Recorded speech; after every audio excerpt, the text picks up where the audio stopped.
Hi everyone, I would like to thank you for joining us today to watch the No Veteran Dies Alone video, Part 1. I would like everyone to please mute their phones and please remember to call us with any questions when you are approached with regard to the We Honor Veterans program at 520-284-9334.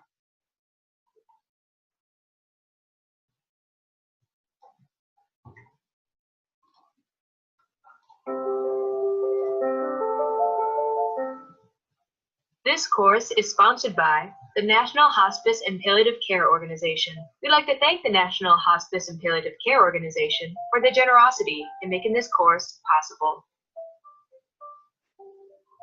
It is a privilege to be with those who have served our country in the last weeks and months of their life. The No Veteran Dies Alone program strives to expand this privilege by honoring the veterans we serve. Hello, I'm Dr. Scott Shreve. I currently serve as the National Palliative and Hospice Care Program Director for the Department of Veterans Affairs. Welcome to our volunteer training course for the No Veteran Dies Alone program. The purpose of this first course is to provide you with an introduction of the No Veteran Dies Alone program and an overview about hospice and palliative care.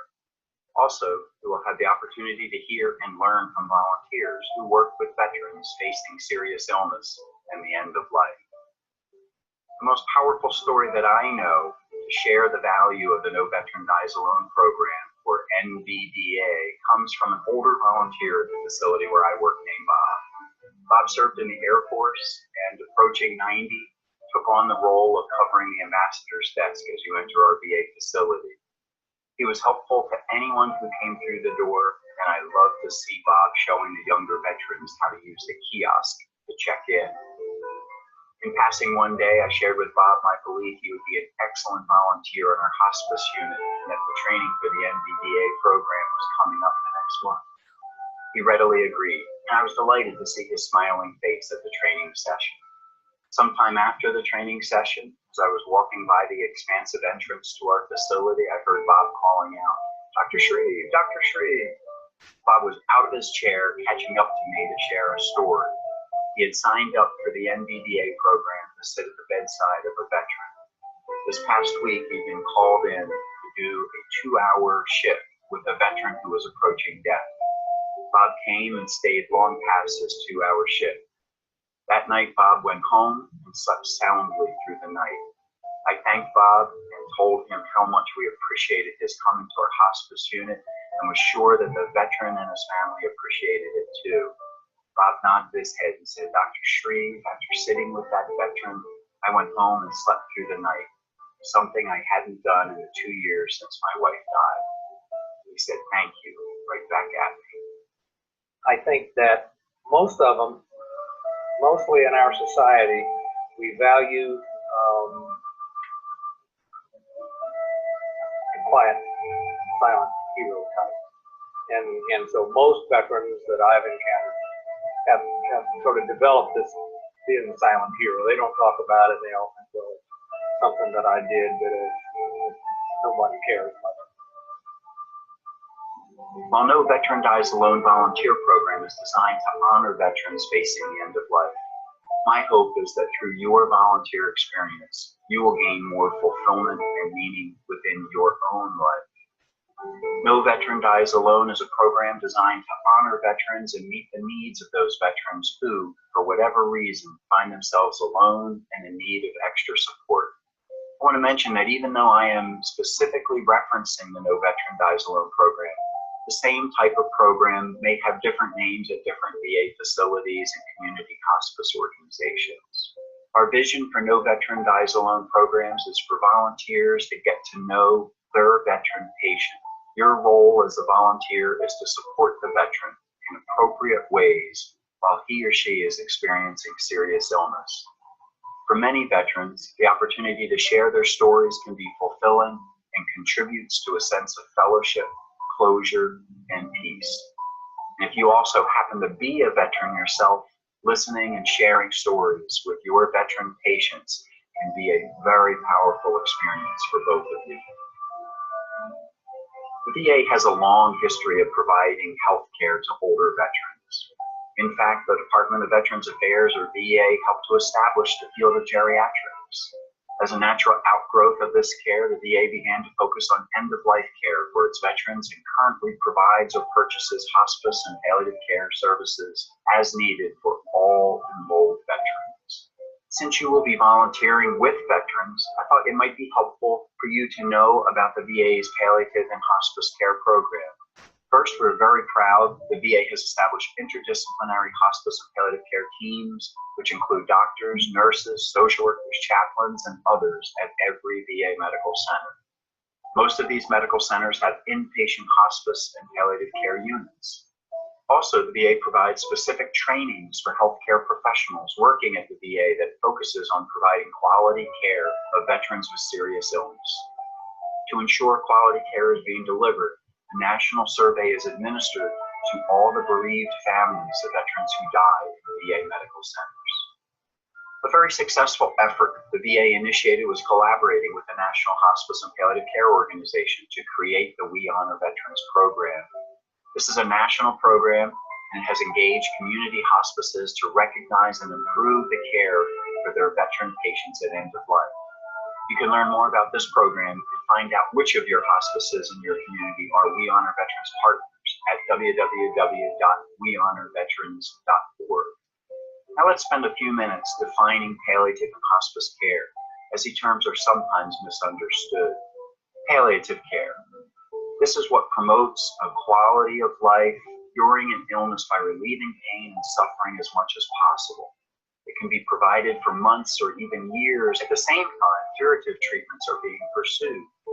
Palliative care can be thought of as a broader term than hospice, and patients don't have to be terminally ill to receive palliative care. The VA describes palliative care as an approach to care which improves the quality of life of veterans and their families facing life-threatening illness through the prevention, assessment, and treatment of pain and other physical, psychological, and spiritual problems. Hospice provides comfort-oriented, not curative care when the expected prognosis is fewer than 6 months of life. Hospice focuses on relief of pain and suffering as well, with attention to emotional, social, and spiritual aspects at the end of life. Hospice care focuses on the person with the illness and includes anyone deemed by the veteran to be family.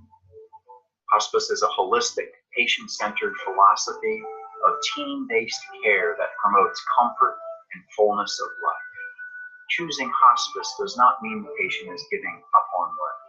Hospice prioritizes the patient's preferences for care when facing a terminal illness, including how to make the best use of limited time. The hospice team is trained to help all those connected to the veteran cope and adjust to change, both throughout the veteran's remaining days and following the veteran's death. Since palliative care and hospice both include comfort measures, I'd like to explain what that specifically means. What are comfort measures? Comfort measures only means we let the natural dying process happen while keeping a patient as comfortable as possible. After talking with the veteran and their family about care goals, the doctor may write an order for comfort measures only. This helps make sure that any further treatments follow the patient's wishes. Comfort measures only may be right for the patient when it is not possible to prolong life or seek a cure. In these cases, comfort is the main concern. These measures commonly include managing pain and other distressing symptoms, providing spiritual care, reduced checking of vital signs, and stopping medicines or interventions that do not add comfort, such as limiting blood draws. Your role as a volunteer can provide vital support through your presence along a journey of a veteran's life, especially at the end of life. Your presence and genuine support is an act of comfort, which is a gift to veterans approaching the end of life. It is vital that all volunteers receive appropriate orientation and training prior to interacting with veterans and their families. In this course, you learn about the No Veteran Dies Alone program and the role of the volunteer, the purpose and focus of palliative care and hospice, Palliative care promotes quality of life throughout the length of an illness by relieving pain and suffering as much as possible. Hospice care is provided when the prognosis is believed to be fewer than 6 months of life. My name is Mike Denon. I'm a volunteer with Elizabeth Hospice. I've been a volunteer for 7 years, and I do patient companionship, last watch, and respite care. And when we started our serving veterans program, it was something I knew I wanted to be involved in. Being a veteran myself, I was in the Air Force for 4 years and a Vietnam veteran. So when I heard about the program, I knew that somehow I'd be involved. You were also able to hear about Bob's volunteer experience that will hopefully inspire you in your role as a volunteer. In closing, your commitment to volunteering and supporting a veteran in their final days or weeks of life is priceless and a privilege. Volunteers such as you offer an incredible gift to the veterans that have served our country, and it is time to serve them. This introduction to hospice and palliative care empowers you in your volunteer service to those who have served the United States of America.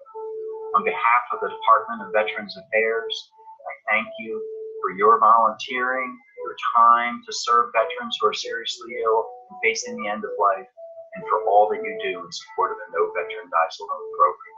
Thank you. If you have any questions or need assistance, go to the Psych Armor website or call the Psych Armor support line at 844-779-2427. Thank you for completing this course and taking that one step further in learning about. Thank you everybody for watching this video, and thank you for helping us earn our stars.